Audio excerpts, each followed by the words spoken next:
I was born in San Francisco. I've lived in Oakland, moved to Queens, moved back to San Francisco. Then around '89, moved to Detroit. My mom's from Detroit. Then moved back to San Francisco, lived there for 9 years. Then moved to LA, then Barcelona, now back to New York. Greg Carroll started hooking me up with think boards. ATM and then 60/40, and then Menace with all the name changes. So I stayed on Menace through MNC, All City, City Stars, but I guess that's all one company. After that, I just kind of floated around for a couple years, and then I got on Santa Cruz. And that was my last sponsor. Well, actually, I have a board on a French company called Metropolitan now. And so it's kind of just the old guy company. It's kind of cool. I met Carl. We went to the same school, Carl Watson. He was like, hey man, like he saw my setup. I had like a janky setup.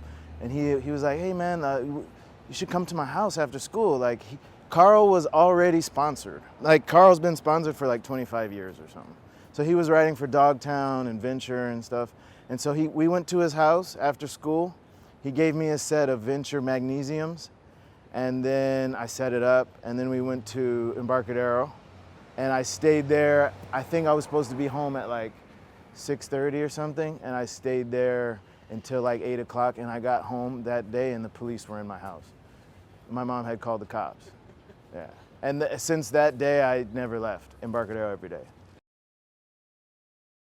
The one that always sticks in my mind is Henry Sanchez backside flipping the 7. He did that really well. Mike Carroll every day. Henry's fakie 5-0 fakie flip also was pretty mind-blowing. It's hard to say. That's a tough one. That's like saying like Jay-Z or Nas. Like, I don't know. Something that I always talk about was that back in those days, you only did a trick once. That was it. Like you see the kids at Street League, they do that stuff 20 times a day. So they have that muscle memory. If you did it, and especially if you got it on film, or if somebody even just saw it, so that they could say, I saw Henry backside flip the 7, that was good enough. And you never did it again. Because you see that set of stairs there? So-and-so did that. And then that's cemented in history. EMBA, for sure. Pier 7 was fun also. Marcus McBride, just going crazy, just doing every single trick over the platform. Crazy manual trick. Here comes the bull.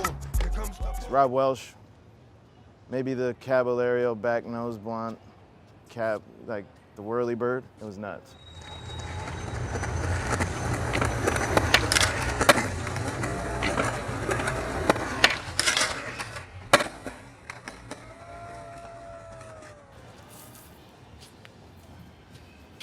Let's see what we got here.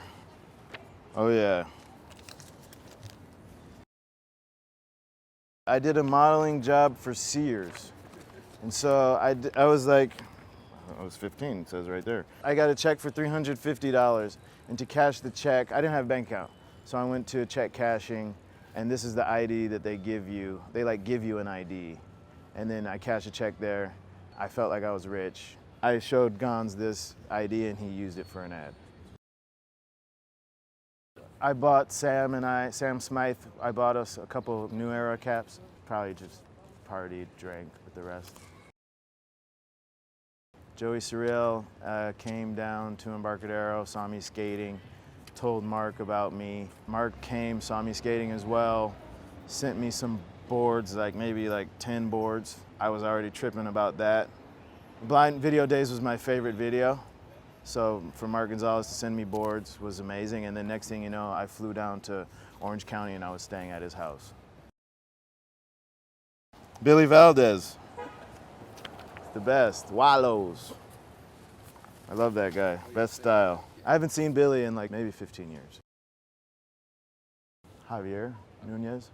I always stop by Supreme whenever I go to LA. Yeah, Hobbs. He's still killing it. He's the last Don from the Menace crew. Airwalks. Look, Eric Pupecki. Love that guy. I think he was unreal at the time.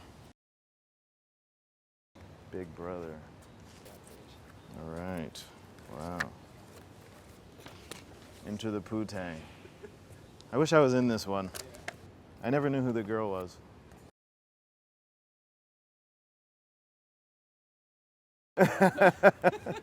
How easy was this ad? Sell 100,000 boards after this.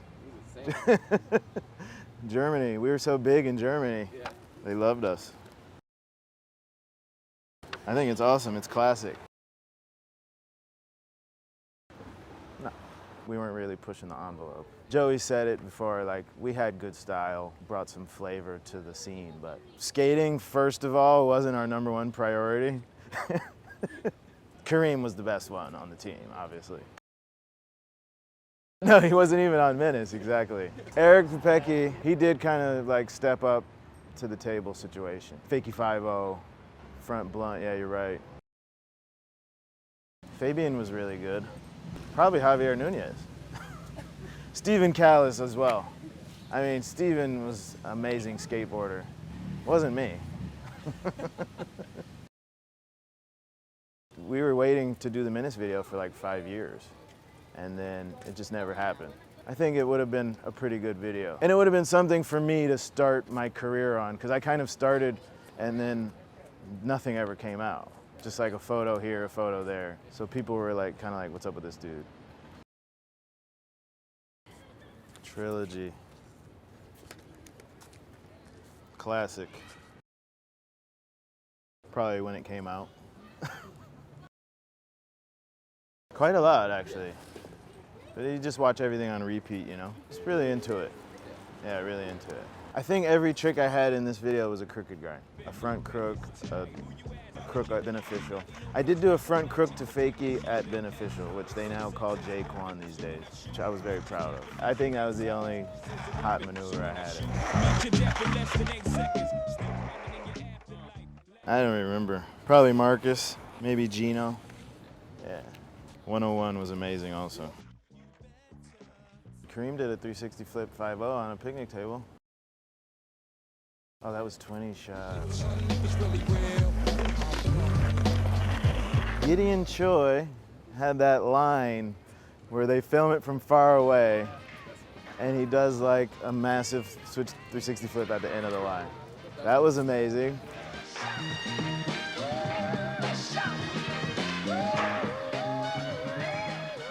Day one did a lot of picnic table stuff.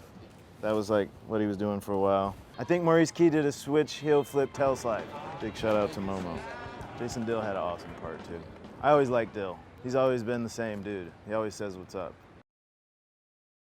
I do, I have a funny story about Josh Casper.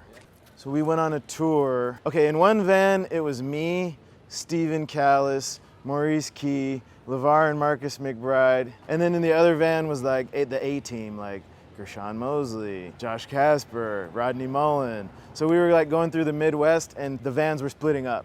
One was going down towards Florida and we were gonna hit the East Coast, the hood van or whatever. So Josh Casper got in the van with us. Rodney Mullen really didn't want to let him get in with us, but he's like, I really want to go to the banks and do a line like Jamie Thomas did where he started off and push and hit the rail. Casper wanted to do that also. So he got in the van with us and of course everybody proceeded to give him a lot of, you know, flack, break his balls for like, you know, weeks at a time. I wasn't that type of guy. I wasn't like a bull, not saying anybody was a bully, but I was just kind of, you know, I would laugh, but I wasn't really, you know, messing with him too much. And we got to Rhode Island. I don't think he did the line at the banks either. I forget what happened. We get to Rhode Island and we're at some house party. Maybe some words were exchanged and I think my reasoning is that he thinks that I was the most weakest one. The one who he could like try to show that he's not a punk to. And so we ended up getting in a little fist fight. And in the morning he had a black eye. But I do like Josh Casper, and if you see this, I'm sorry about that. I'm a peaceful person and I really respect you and your skating. Yeah, even with the Benihana, the Casperholics. Oh wow. Eric Pupecki making dollars. This is amazing. I wish I had this. I do, yeah. It's a great board. Super small. Eric's a solid dude. He was the mature man of the crew. He was kind of like the voice of reason. Him and Fabian used to butt heads a lot because Fabian was a little wild and Pecky would kind of try to like put him in his place or tell him to calm down. He was always more chill. Rasta vibes. Shape actually looks pretty good. I ride 8-inch boards, but I think that that's actually small these days. Can't even remember. Of course, the Javante one. I think he's like hiding from like the.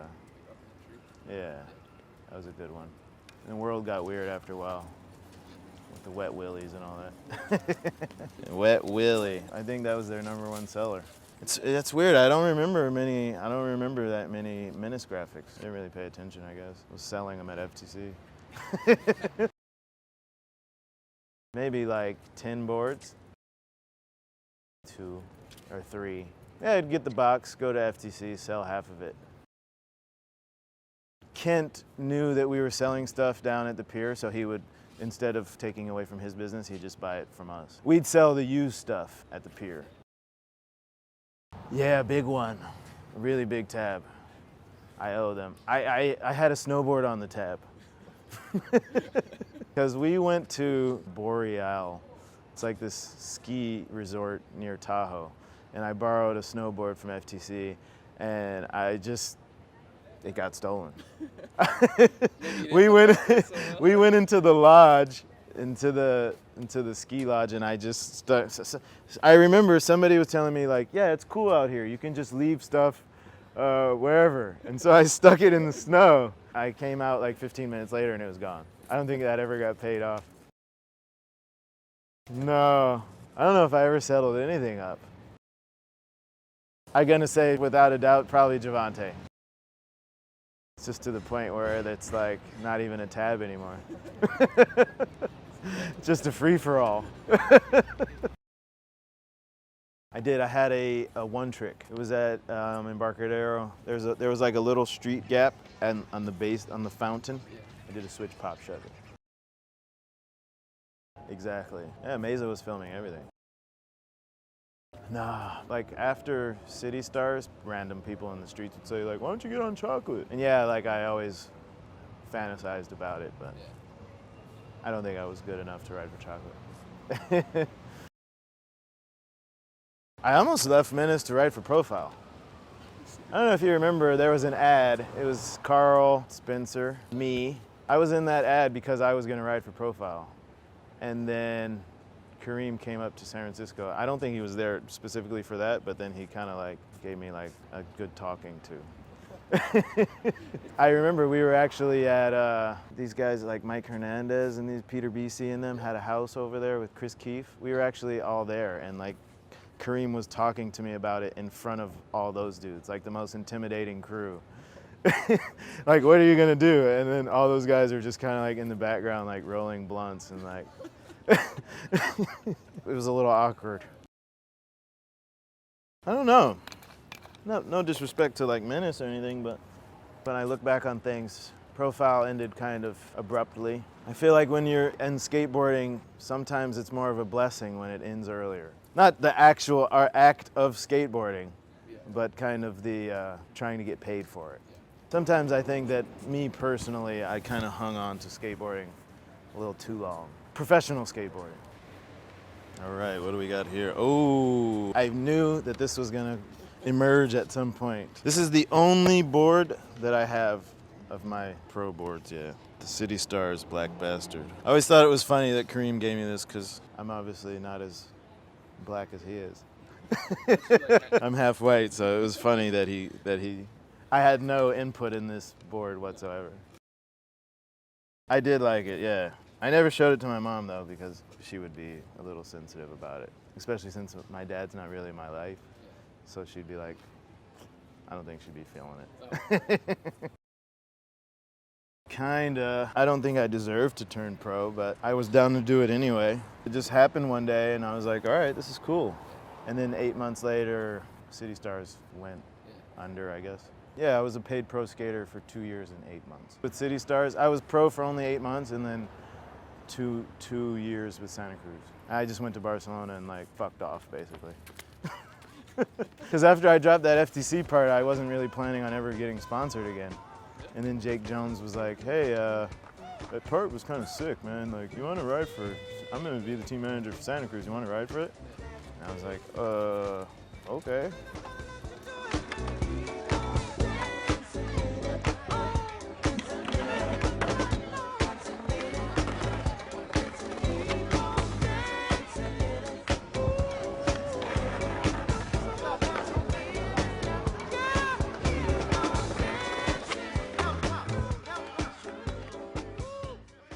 That was all Jake Jones putting on me, Welsh.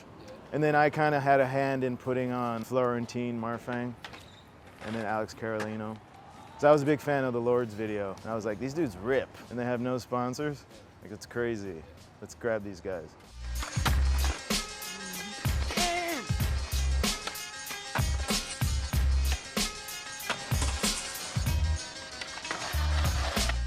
You know what's funny? I only have this board because my friend Chad sent it to me out of nowhere.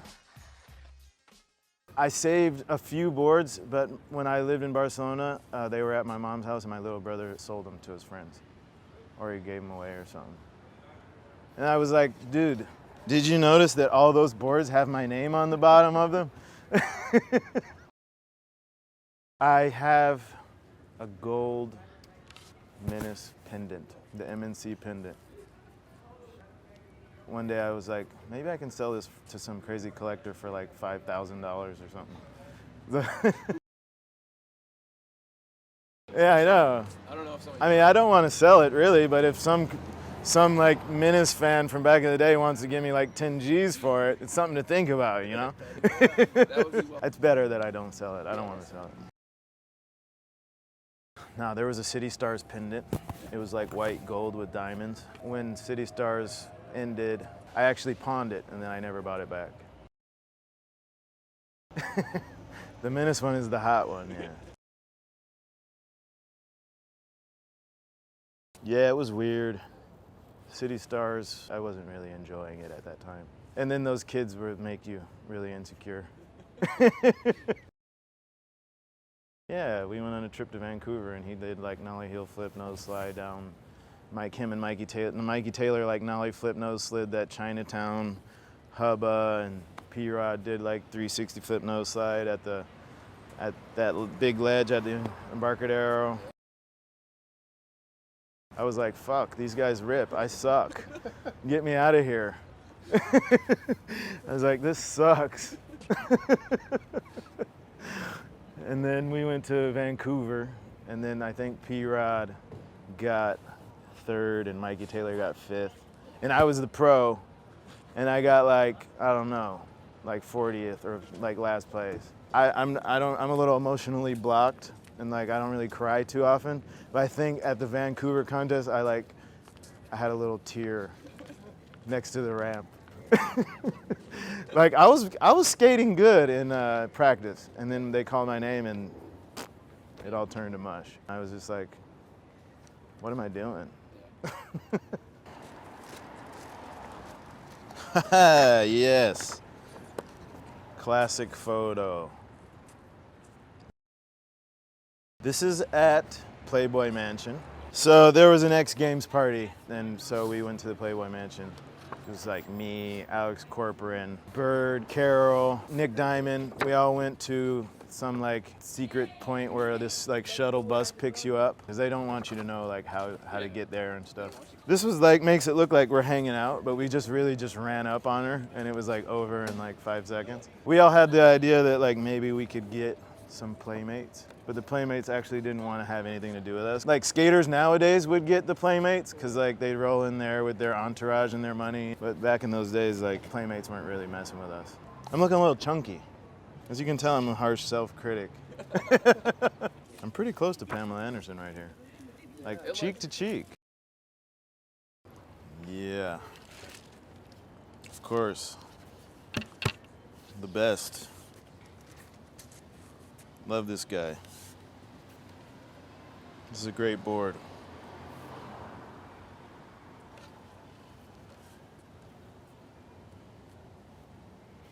Number 1, baby.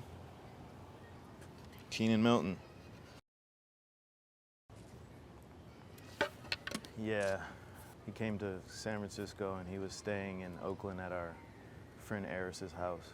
I don't know if you remember in the Plan B videos, there was like a warehouse that had a spine, like Mike did, pressure flip. So our friend Eris, his father was a famous artist, Peter Volkus. He had a warehouse and his parents just let him build a skate park inside there. We would all go over there and that's where Keenan and those guys were staying at the time. It was kind of in a sketchy neighborhood too, like right on the border of Berkeley and Oakland. I think one of the first experiences that Keenan had was that he was staying there and this guy that we know, like an Oakland guy, kind of like a thugged out dude, they like ran in there with masks and tied everybody up. Cause Eris kind of had like a lot of money, or his family, and then so they like took like mini disc players and like North Face jackets and like, it was funny. I remember Keenan was like, yo, it's kind of crazy out here. I think he did a fakie tray over a bench. Switch flip back tail. It was amazing. Keenan was a great guy. He was the only guy that I really would imitate everything that he did. He wore these like Eddie Bauer duck boots, and I was like, I'll buy some Eddie Bauer duck boots too. Everything that he did, I was like, maybe I'll do that. This guy had so much style and like, not for lack of a better word, swag. Everything he did was just great. Looked so good, such a stylish guy. It's really sad that he's not here to see everything that's going on, but maybe he's watching. Kendo, obviously, was one, and then like Kiddage. It was like, yo kid, you know. This is an awesome board, man. I think I slept on Keenan's couch, well, when he lived with Gino, I think for like 7 months. Finally, Pupeki kicked me out. We got in an argument. He was like, yo, get the fuck out of here. Beat it. I was like, I guess that's my time to go. That's kind of how things worked back in those days. I didn't take it personally.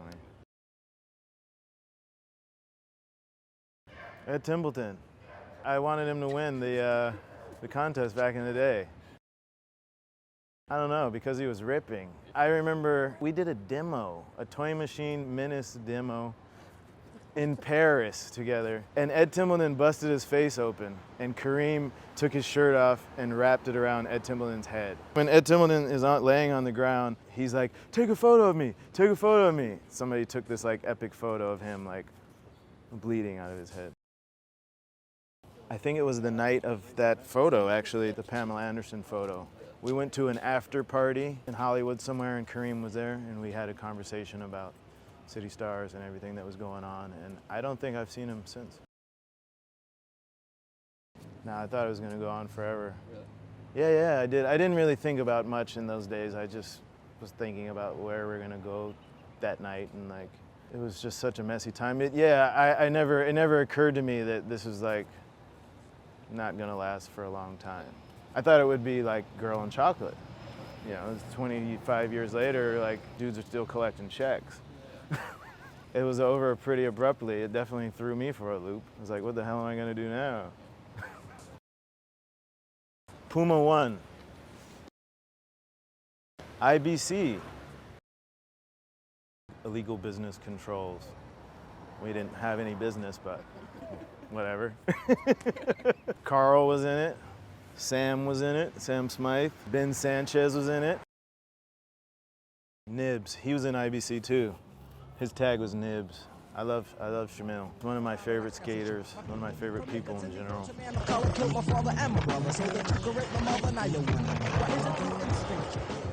Mike's the best. He's always been my favorite skater. I will profess my love to Mike Carroll. You've always been my favorite skater. You've always been one of my favorite people. I love you very much. Yes. This is the pendant right here that I pawned. Like 70 bucks.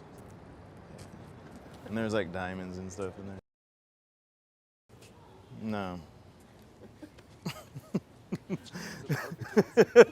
My favorite part is Joey Surreal's rapping. When you're riding with the city stars, I shine. What does he say? I rise, I rise. Shout out to Joey. Word you heard from switch cook grinds to switch tail slides. I rise. I ride. All I can say, this the game I chose. For this European car and these name brand clothes. Give respect from the significant game after war. Come down with a bounce and a strange ass flow. I got bigger than I thought I would. I did this shit that I thought I could. Ryan Dinman kind of killed it. Hov's trick at Flushing Meadow.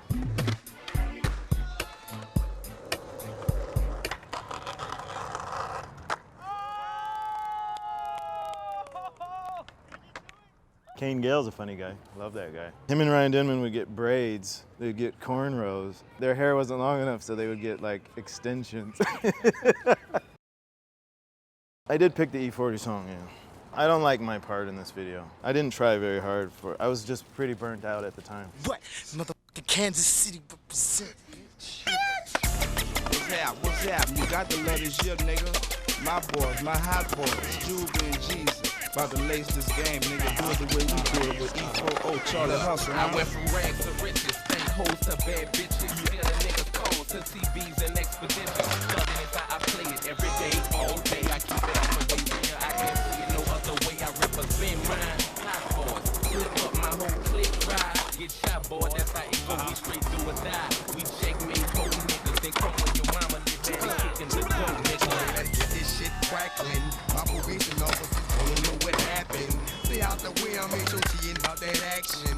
Boot it up with them slugs and face masks and camouflage fashion. I'm all about that luxury.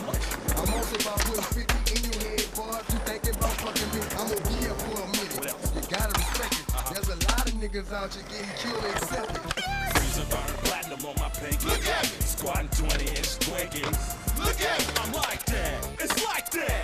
What? I'm like that. It's like that. Look at me. Freezer burn platinum on my pinky. Look at me. Squatting 20-inch Twinkies.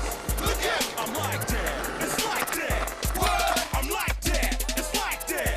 Look at me. Charlie hustle loaded in the fast lane, driving slow. With a case of tall cans and some broccoli in the badass sauce. Squatting 4 times. Gino had like a Canadian tuxedo on. I wore like slacks with like dress shoes. And then I think Keenan had a tuxedo on. I was wearing like a turtleneck. I remember that day I went down to Melrose and I was like, I'm gonna buy like a nice outfit for this. So ridiculous.